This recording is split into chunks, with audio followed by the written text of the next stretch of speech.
চেহারা, রূপ, বাহ্যিক গঠনশৈলী মানুষের হয়তো প্রথম পরিচয়, কিন্তু মানুষের দ্বিতীয় এবং আসল পরিচয় হলো তার মুখের ভাষা।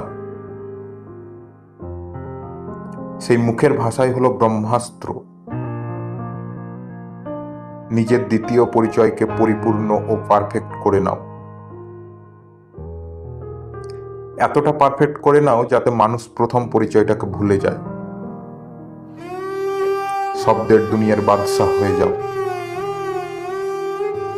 তারপর দেখো কে কার পায়ের তলায় এসে পড়ে। কি বুঝলে? প্রথমটা তো তোমার হাতে নেই, কিন্তু দ্বিতীয়টা তুমি করতে পারবে। অন্তত চেষ্টা তো করতে পারবে।